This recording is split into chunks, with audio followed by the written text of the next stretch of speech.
Hello students, कैसे हैं आप सभी। आई होप आप सभी हैप्पी एंड हेल्दी होंगे। मैं आपकी इंग्लिश टीचर हिमानी एंड आज हम करने वाले हैं chapter 2 watermelon on a banyan tree।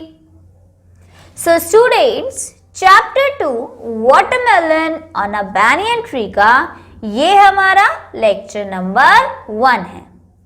Last lecture में स्टूडेंट्स हमने चैप्टर 1 कंप्लीट कर लिया था एंड आई होप आप सभी होमवर्क से चैप्टर 1 की एक्सरसाइजेस को कंप्लीट करके आए होंगे।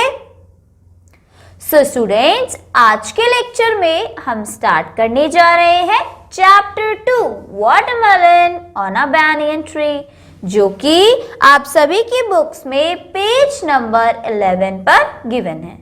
सो स्टूडेंट्स, जल्दी से आप सभी अपनी बुक्स में पेज नंबर 11 ओपन कर लीजिए। चलिए, तो आई थिंक आप सभी ने पेज नंबर 11 ओपन कर लिया होगा और आप सभी को हेडिंग भी मिल गई होगी, chapter 2 watermelon on the banyan tree। So students, start करते हैं इस चैप्टर को। अगेन, इस चैप्टर को स्टार्ट करने से पहले हमें एक एक्टिविटी दी गई है, जो एक्टिविटी है लेट्स बिगिन। चलिए शुरू करते हैं। सो देखते हैं इस एक्टिविटी में आज हमें क्या दिया गया है। We eat different parts of a plant. Match these fruits and vegetables with the parts from where we get them. So students, ये एक्टिविटी तो आपकी EVS की एक्टिविटी से रिलेटेड है। कैसे? यहाँ पर इसमें हमसे बोला गया है कि जैसे कि आप सभी जानते हैं, हम प्लांट के डिफरेंट पार्ट्स को खाते हैं। कोई जैसे कि स्पिनच होता है, पालक होता है, वो पार्ट प्लांट का कौन सा हिस्सा होता है? वो प्लांट का लीफ वाला हिस्सा होता है। सो इट मीन्स हमें स्पिनच को, पालक को किससे मैच कराना होगा? इस ट्री की लीफ से, राइट?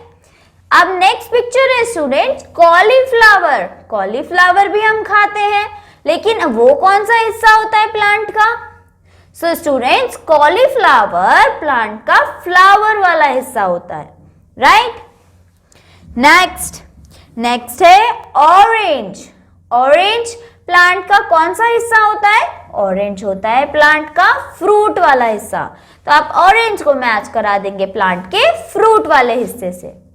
और इसी तरीके से आप इस पूरी एक्टिविटी को अपने होमवर्क से कंप्लीट कर लेंगे, राइट? चलिए, तो अब शुरू करते हैं ये चैप्टर। और इस चैप्टर में आपको हेडिंग में ही कुछ अटपटा लग रहा होगा। हेडिंग क्या है? Watermelon on a banyan tree। अब स्टूडेंट्स, वाटरमेलन तो तरबूज होता है और banyan tree होता है बरगद का पेड़। तो बरगद के पेड़ पर तरबूज क्या कर रहे हैं, राइट? तो ये तो बड़ा अटपटा सा है। अब ये तो हमें चैप्टर पढ़ के ही पता चलेगा कि क्या हुआ था जो वाटरमेलन बरगद के पेड़ पे चले गए, राइट? चलिए, now let's find out why watermelons grow on the ground. चलिए, तो अब हम ये जानते हैं सबसे पहले कि जो वाटरमेलन्स हैं, तरबूज हैं, वो ग्राउंड पे ही क्यों उगते हैं। अब आपने देखा होगा ज्यादातर फ्रूट्स तो पेड़ों पे लगते हैं, तो वाटरमेलन ही क्यों ग्राउंड पे उगते हैं? A young boy and his old father were working on their watermelon field। तो एक छोटा बच्चा, यंग बच्चा और उसके बूढ़े फादर, एक छोटा सा जवान लड़का और उसके बूढ़े फादर क्या काम कर रहे थे? अपने वाटरमेलन फील्ड में, तरबूज के खेत में काम कर रहे थे। They decided to take some rest। तो उन दोनों ने ये निर्णय लिया कि वह थोड़ी देर क्या कर ले? आराम कर ले। They decided to take rest। आराम करने के लिए उन्होंने थोड़ा सा समय लिया। So they sat in the shade of a banyan tree। तो आराम करने के लिए वो banyan tree की छाई में बैठ गए। जैसे कि स्टूडेंट्स, आप सभी को पता है, बड़े बड़े ट्रीज छाया देते हैं। तो अब जब वो इतनी मेहनत से अपने फील्ड में काम कर रहे थे, तो वो छाया के नीचे, बैनियन ट्री की छाया के नीचे आकर आराम के लिए बैठ गए। अब आगे बढ़ते हैं। The father wondered the banyan tree is tall and strong। तो फादर ने ये सोचा, ये वंडर किया, बहुत विचार किया, सोचा कि जो ये बैनियन ट्री है, ये बरगद का पेड़ है, ये तो बहुत टॉल और स्ट्रांग है, लंबा व मजबूत ताकतवर है। But its fruits are so short and weak. लेकिन जो इसके फ्रूट हैं, जो इस बैनियन ट्री पर फ्रूट लगते हैं, वो तो बहुत छोटे से और कमजोर से हैं। Watermelons are so big. जबकि जो तरबूज हैं वो तो बहुत ही बड़े होते हैं। But they grow on small vines. लेकिन वो उगते किस पे हैं? पतली पतली बेलों पर। वाइन्स मीन्स होता है स्टूडेंट्स बेल। तो वाटरमेलन बड़े होते हैं और उनकी बेलें पतली पतली। और ये बैनियन ट्री स्ट्रॉन्ग है, टॉल है, तो इसके फ्रूट्स छोटे छोटे। ऐसा कौन सोच रहा है? ऐसा ये फार्मर जो था, जो उस बॉय का फादर था, उनके दिमाग में ये बात आई। Watermelon should grow on banyan tree. तो उन्होंने ऐसा सोचा कि वाटरमेलन को तो बैनियन ट्री पे उगना चाहिए, क्योंकि वाटरमेलन बैनियन ट्री की जो क्वालिटीज है उससे मैच हो रहा है। वाटरमेलन भी बड़ा और बैनियन ट्री भी बड़ा, वाटरमेलन भी स्ट्रॉन्ग और बैनियन ट्री भी strong. Soon the farmer slept in the shade of a tree. A light wind rose and the branches of the tree swayed. तो ऐसा सोचते सोचते ही थोड़े समय बाद फार्मर को या फादर को क्या हुआ? ट्री के शेड में नींद आ गई। वो ट्री की शेड में अच्छी अच्छी हवा चल रही थी, तो उन्हें नींद आ गई। A light wind rose and the branches of tree swayed। तो हल्की हल्की हवा चल रही थी, जिसकी वजह से जो पेड़ की ब्रांचेस थी, टहनियां थी, वो भी हिल रही थी। One of the fruits of the banyan tree fell on the farmer's head। तो banyan tree का, बरगद के पेड़ का एक फ्रूट टप जैसे हवा चल रही थी, तो वो एकदम से कहां पे आके गिरा? फार्मर के सर पे। He woke up with a start। और क्योंकि वो नींद में था, तो वो एकदम से झटके से उठ गया। I now understand, he said, why watermelons do not grow on trees। और फिर वो क्या कहते हुए उठा?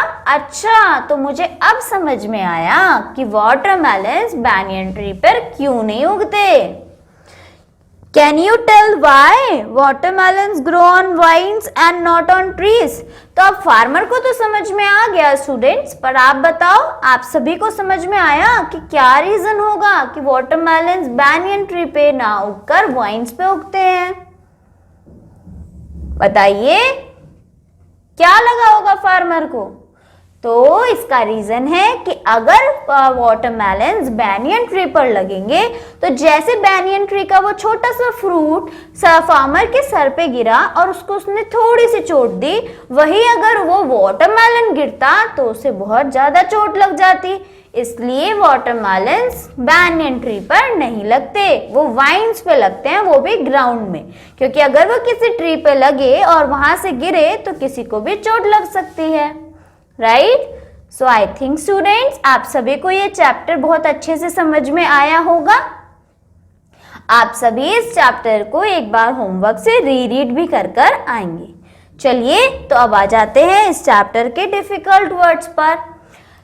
इस चैप्टर में स्टूडेंट्स डिफिकल्ट वर्ड्स में सबसे पहला वर्ड है वंडर्ड। वंडर्ड मीन्स सोचना, गहरा सोचना, राइट? फील क्यूरियस, कुछ बात को जानने के लिए उत्सुकता आ जाना, राइट? वंडर्ड।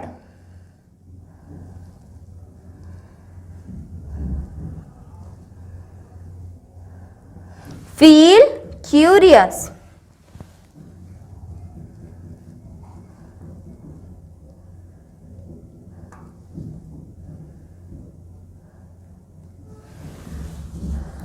नेक्स्ट है फॉल अस्लीप। फॉल अस्लीप मतलब नींद में सो जाना, गो टू स्लीप, नींद आ जाना, fall asleep, go to sleep.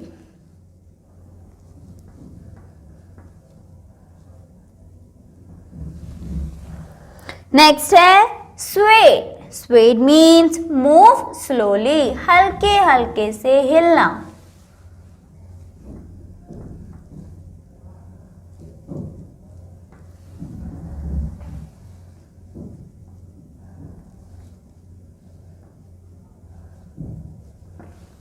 इसी के साथ स्टूडेंट्स डिफिकल्ट वर्ड्स खत्म हो जाते हैं।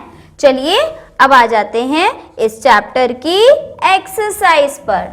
सो स्टूडेंट्स एक्सरसाइज में सबसे फर्स्ट एक्सरसाइज है right T for true and F for false statements. अगर स्टेटमेंट सही है तो T लिखिए, लेकिन अगर स्टेटमेंट गलत है तो F लिखिए। F means false and T means true.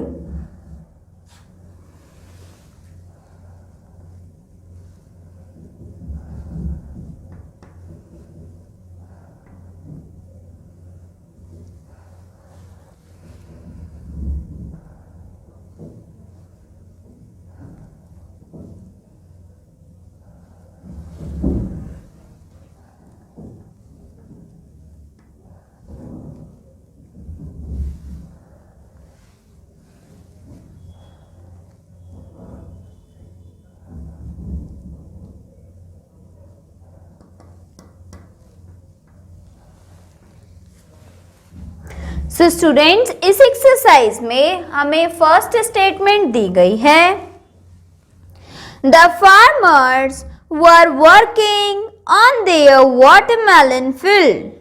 तो जो फार्मर्स थे वो अपने वाटरमेलन फील्ड में काम कर रहे थे।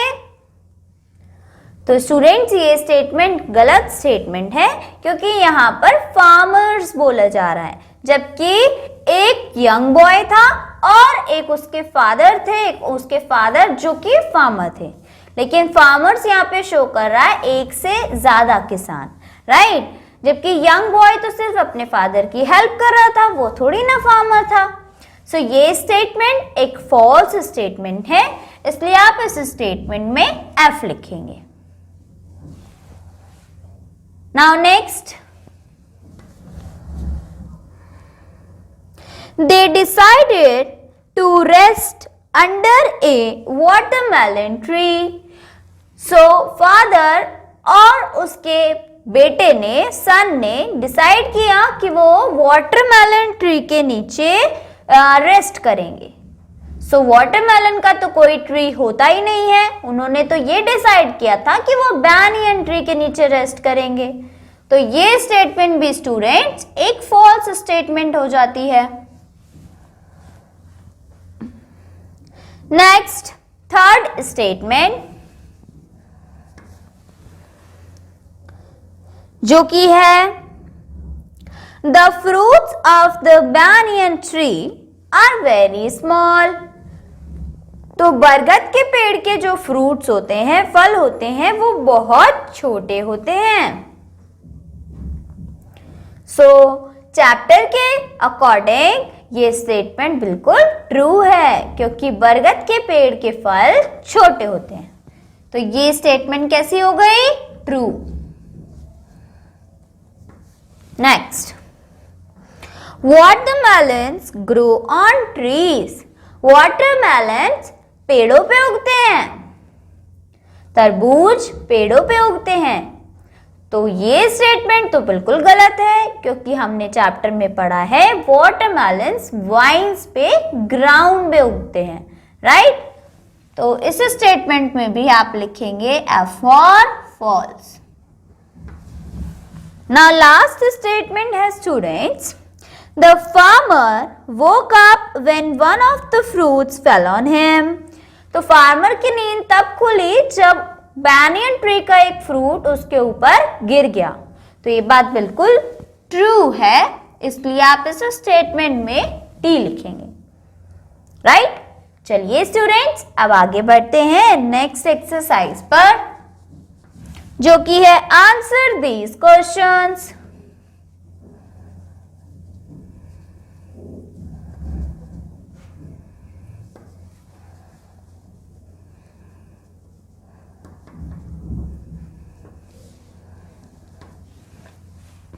Answer these questions. So students, answer these questions में हमें नीचे दिए गए प्रश्नों का उत्तर देना है, जिसमें फर्स्ट क्वेश्चन हमें दिया गया है What was the farmer doing? तो फार्मर किसान क्या कर रहा था?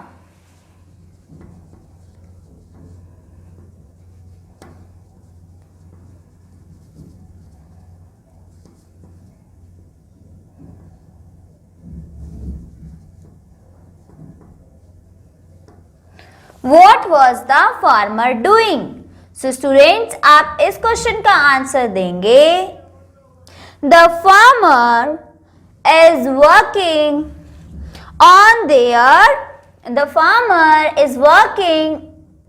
on his watermelon field.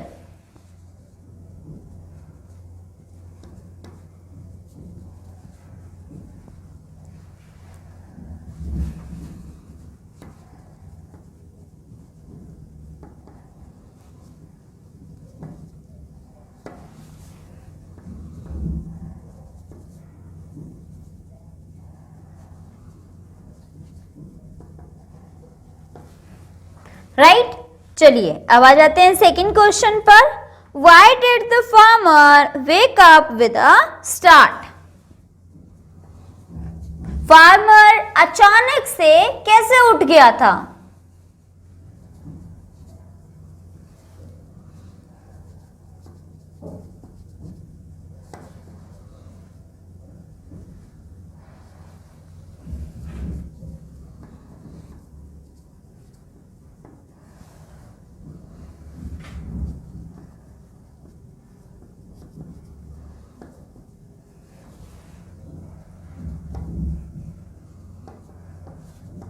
सो इस क्वेश्चन का आंसर हो जाएगा students, the farmer woke up when one of the fruit fail on him.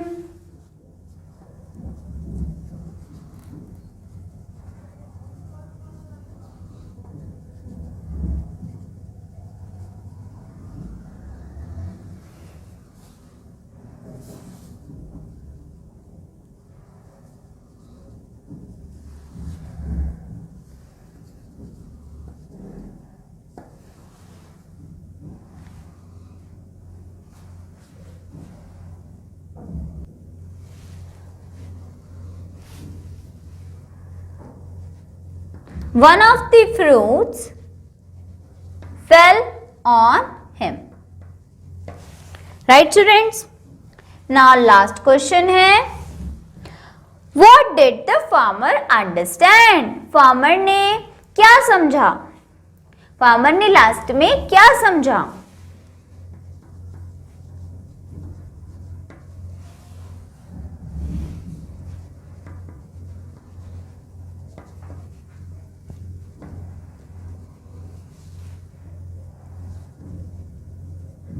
So students, इस क्वेश्चन का आंसर हम देंगे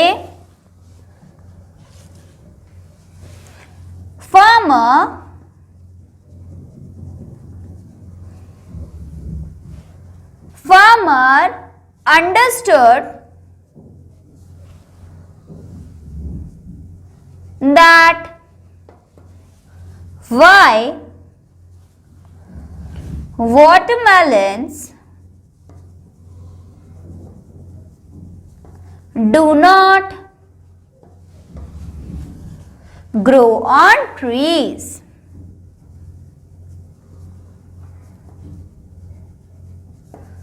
इसी के साथ स्टूडेंट्स हमारी एक्सरसाइज भी हो जाती है कंप्लीट। चलिए आगे बढ़ते हैं ग्रामर लिंक पर।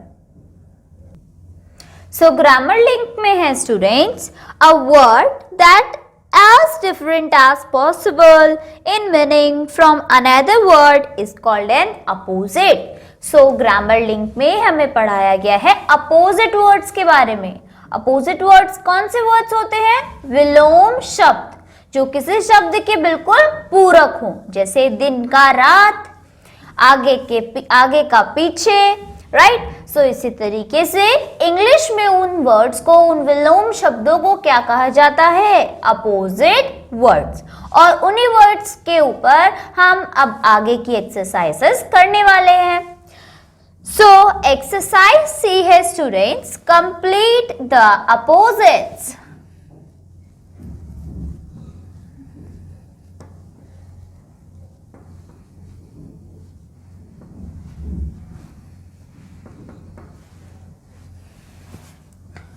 सो कंप्लीट द अपोजिट्स में हमें फर्स्ट दिया गया है लैंड, एंड लैंड के अपोजिट होता है वर्ड स्काई. सो स्टूडेंट्स, जो आगे का वर्ड हमें इनकम्प्लीट गिवन है उसे आप कंप्लीट करते हुए क्या वर्ड बनाएंगे? स्काई. Land, sky. नेक्स्ट है बर्थ. बर्थ मीन्स जन्म. तो जन्म का विलोम होता है मृत्यु, और मृत्यु को हम कहते हैं डेथ. बर्थ का डेथ.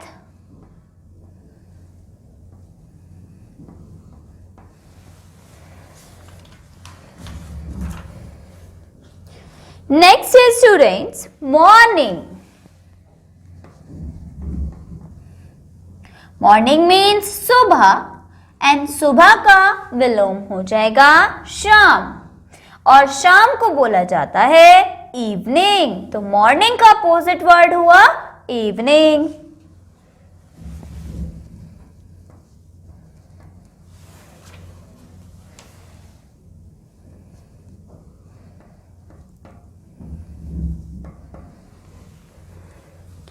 नेक्स्ट है हार्ड.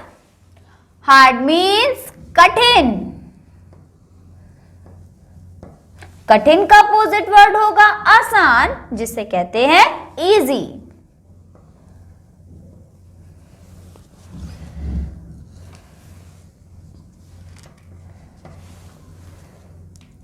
नेक्स्ट है ऑलवेज.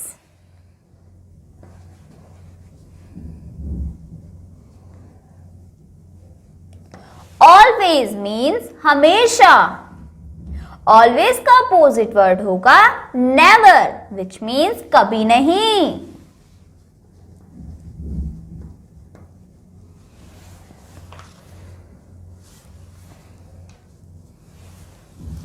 नेक्स्ट है फार. फार मीन्स दूर. तो दूर का हो जाएगा पास, विच मीन्स नियर.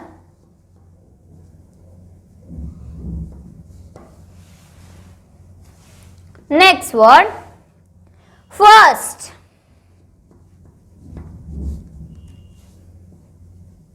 फर्स्ट का अपोजिट वर्ड होता है स्टूडेंट्स लास्ट.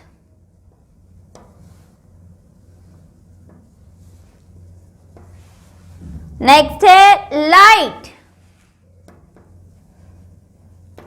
और लाइट का अपोजिट वर्ड है डार्क.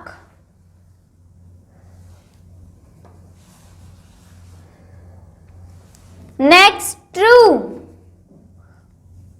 ट्रू का अपोजिट वर्ड फॉल्स.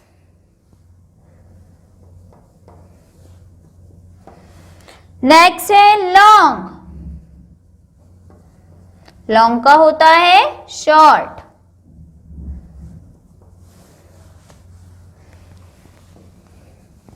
नेक्स्ट है स्टूडेंट्स फेल.